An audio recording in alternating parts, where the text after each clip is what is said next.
कईयों का मसला, कोई ओबीसी का कई लोगों का मसला था कि वहाँ सर्टिफिकेट्स जो हैं उनको दिक्कत आ रही थी। वो हमने ऑन स्पॉट ऑफिसर से बात की और उनका मसले जो हैं वो हल हुए हैं, तो लोग खुश हैं जहाँ आके। किसानों का क्या हाल है वहाँ पर, क्योंकि विपक्ष बड़ा राजनीति करता है, आप उस इलाके से ताल्लुक है जो कृषि पर निर्भर करता है, तो किसान कितने खुश हैं प्रधानमंत्री के नेतृत्व? देखिए, जो प्रधानमंत्री जी का द्वारा चलाए हुए प्रधानमंत्री किसान सम्मान निधि योजना है, जब बाकी जो फैसिलिटीज़ किसानों को दी जा रही हैं उससे तो किसान खुश हैं, लेकिन कुछ दिक्कतें टेम्परेरी जो आती हैं, जैसे अभी इरिगेशन की प्रॉब्लम है। तो इरिगेशन के सुबह से जहाँ से काफ़ी लोग जहाँ हमारे पास आए हैं, कंसर्न जो चीफ इंजीनियर हैं इरिगेशन के, फ्लड कंट्रोल के, उनके साथ हमारी बातचीत हुई है। एक्सिन जो हैं PHE के जो चीफ इंजीनियर हैं, जो पीने के पानी के लिए जो समस्या थी उसके लिए बात हुई है। साथ जी ने खुद बात की है, मैंने भी बात की है, तो उन्होंने इमीडिएट जो हो सकता था अभी वो किया है। इरिगेशन वाटर के लिए ज़्यादा समस्या जो है इस वक्त D9 डिस्ट्रीब्यूटेड 9 जो है बिश्नाह और वाटर तक, वो टेल एंड तक वो फीड करती है। उसमें प्रॉब्लम है कि साइफन जो तभी हमारी जो रिवर है, इसमें जो साइफन है वो सारा इस वक्त ब्लॉक हुआ है, उस पर काम चल रहा है। तो आज हमने यही उनसे बात की कि इमीडिएट आप बताइए कि कब तक आप पानी रिस्टोर जो है वो करेंगे, क्योंकि प्रधानमंत्री नरेंद्र मोदी कहते हैं कि जन जन तक पहुंचे और उनकी परेशानियां जानिए, ताकि हम भारत को एक ऐसा राष्ट्र बना सके जहां पर कोई भी व्यक्ति जो है वो दुखी ना हो, कोई भी व्यक्ति जो हो वो परेशानी का सामना ना करता हुए उसकी राह पर कोई भी रोड़ा ना अटकाया जा सके। मिस्टर सच शर्मा जी हैं, इनसे जानने की कोशिश करेंगे। एक नया कदम जो है भाजपा की तरफ से उठाया गया है, जिसको जनता दरबार का नाम दिया गया है, और किस प्रकार जन जन तक पहुंचते हैं उनकी समस्याओं का निवारण करने के लिए भाजपा इस बार आ गया है, इनसे जानते हैं। सच जी, आपसे मैं जानना चाहूँगी, कितने लोगों से अभी तक आप मुलाकात कर चुके हैं? आज सुबह से ही हम लोग लगभग 11 बजे से लेकर, मेरे साथ हमारे पूर्व MLA अश्विनी शर्मा जी और पार्टी की तरफ से एक रिप्रेजेंटेटिव संजय बड़ू जी, हमारे कारपोरेटर, लगभग 200-250 लोगों के साथ और 25 अलग अलग डेपुटेशंस जो थे, बॉर्डर एरियाज़ को लेकर थे, कुछ संबंधित, कुछ शहर को लेकर। और बहुत अच्छा ये लगा कि दोनों प्रोविंस जो हैं आज रिप्रेजेंट हुए हैं। एक रिप्रेजेंटेशन टूरिज़्म फैसिलिटेटर्स के रूप में कुछ बच्चे जो थे कश्मीर से भी आज आए थे, उन्होंने भी अपनी बात रखी है।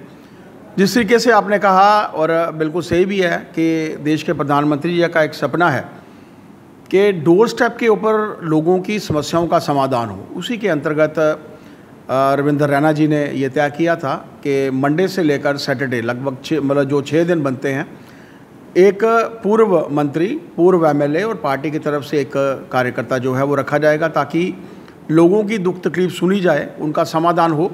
आज बहुत अच्छा ये लगा कि बॉर्डर एरिया से काफ़ी एक रिप्रेजेंटेशंस आई थी कि जिनके इरिगेशन को लेकर, PHE की समस्याओं को लेकर, हालांकि LG साहब ने कहा है कि दिसंबर तक हर एक को पानी जो है उपलब्ध होगा, लेकिन उसके बावजूद कुछ कमियां रहती हैं। कुछ पुरानी पाइप्स हैं, उनको लेकर, या शहर के बीच में प्रॉपर कहीं मैगडमाइज नहीं हुई है, या बिजली की समस्या को लेकर, या कोई भी समस्याओं को लेकर हमने कोशिश की है कि उनका समाधान हमारे माध्यम से जो है वो हो।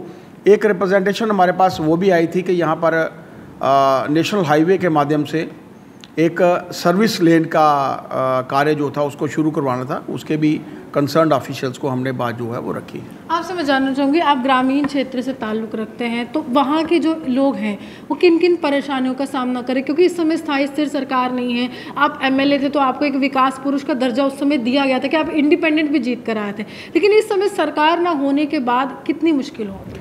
देखिए, बड़ी मुश्किल है, लेकिन पार्टी की तरफ से एक बड़ा अच्छा इनिशिएटिव है। ये पहले भी प्रोसेस जहाँ चलता था, कोरोना की वजह से 2 साल से ये रुका था।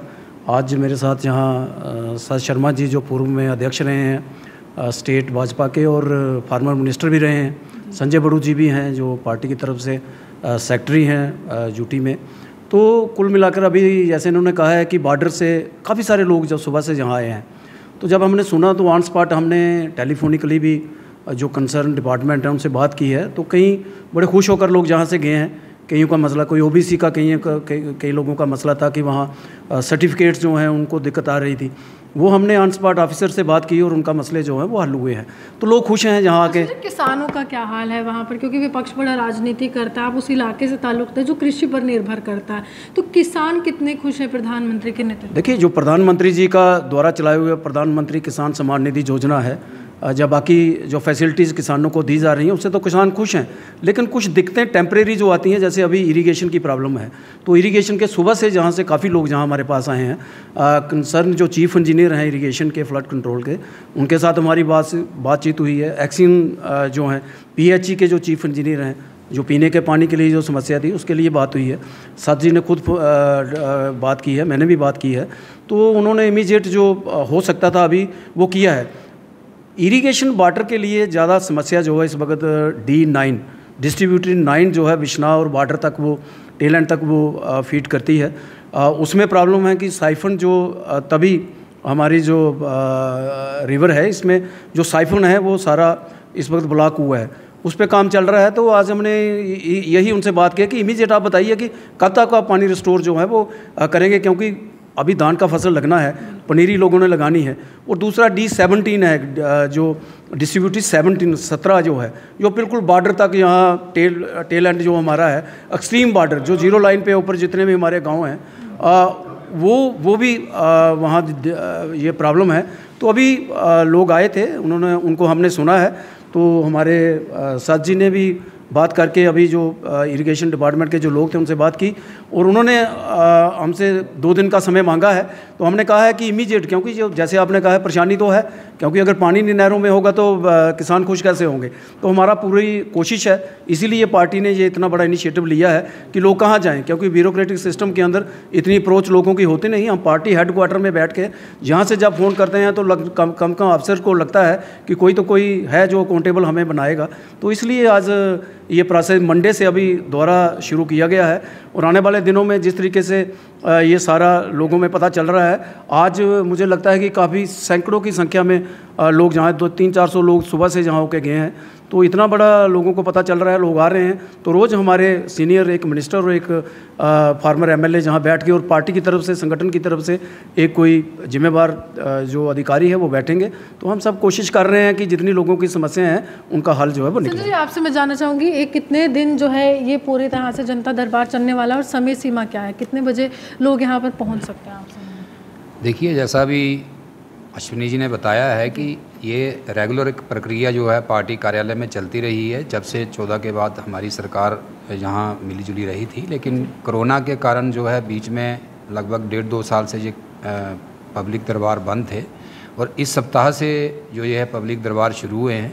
और हमारे जो सरकार में सीनियर मंत्री थे, चाहे हमारे डिप्टी CM निर्मल सिंह जी थे, चाहे कविंदर गुप्ता जी थे, चाहे जितने भी वरिष्ठ हमारे मंत्री थे, वो सप्ताह में 6 दिन जो है 11 बजे से 2 बजे। प्रधानमंत्री जैसे कहते हैं कि सबका साथ और सबका विकास, साथ देने के लिए आप यहाँ पर बैठे हैं। बिल्कुल बिल्कुल ऐसा है कि हर कोई जो है वो सेक्रेटरीट में नहीं पहुँच सकता है। हम जानते हैं अभी सरकार जहाँ पे नहीं है, तो जहाँ जम्मू के जितने भी लोकल्स हैं, चाहे जम्मू प्रोविंस के हैं, बहुत सारे लोग कश्मीर से भी यहाँ कार्यालय में आ रहे हैं। तो पिछले 3 दिन से ये यहाँ पे प्रक्रिया शुरू हुई है, और ये रेगुलर जो है आने वाले समय में चलती रहेगी। संडे को भी लोग आ सकते हैं यहाँ पर? नहीं, संडे को ये बंद रहेगा, मंडे टू सैटरडे 11 बजे से 2 बजे तक। देखिए, साफ तौर पर प्रधानमंत्री कहते हैं कि पंक्ति में खड़ा हुआ अंतिम व्यक्ति तक आपकी विकास परियोजनाएं पहुंचनी चाहिए, और वही काम जो है इस समय भाजपा के नेता कर रहे हैं, जो काफ़ी ज़्यादा सराहनीय है। आप हमारे साथ बने थे,